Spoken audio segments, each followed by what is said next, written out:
بہادر شاہ ظفر مغل سلطنت کے آخری بادشاہ تھے۔ ان کی زندگی ایک ایسے عہد کا نتیجہ ہے جو زوال، سازش، محبت، شاعری اور جدوجہد سے بھرا ہوا تھا۔ انہیں ایک ایسی دور میں حکومت کی جب مغل سلطنت کا سورج غروب ہو چکا تھا اور برطانوی سامراج اپنی طاقت مضبوط کر رہا تھا۔ پیدائش 24 اکتوبر 1775 کو دلی میں ان کی پیدائش ہوئی۔ بہادر شاہ ظفر کا اصل نام ابو ظفر سراج الدین محمد بہادر شاہ تھا۔ ان کی والدہ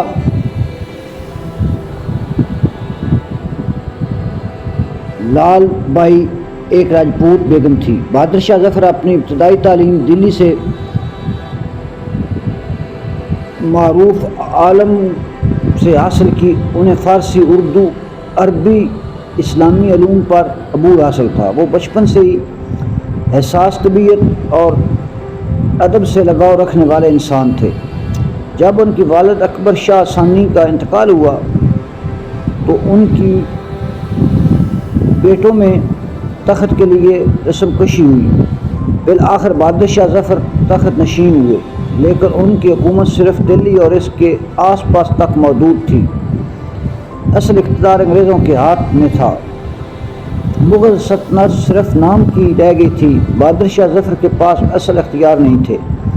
برطانوی ایسٹ انڈیا کمپنی دلی سمیت پورے ہندوستان پر قابض ہو چکی تھی۔ بہادر شاہ ظفر نہایت اعلیٰ درجے کے شاعر تھے۔ ان کی غزلیں آج بھی اردو ادب کا سرمایہ ہیں۔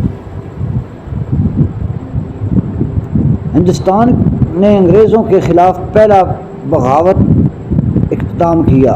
سپاہیوں، عوام اور مسلمانوں ہند اکٹھے ہو گئے۔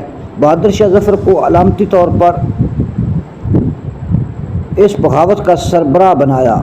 دلی میں دوبارہ مغل پرچم لہرایا، لیکن یہ فتح عارضی رہی۔ ظفر کے بیٹوں کو قتل کیا گیا اور خود بادشاہ کو گرفتار کر لیا گیا۔ 1857 میں انگریزوں نے ان پر بغاوت کا مقدمہ چلایا اور اس کے بعد جلا وطنی کے لیے رنگون جلا وطن کر دیا گیا۔ 7 نومبر 1862 کو 87 سال کی عمر میں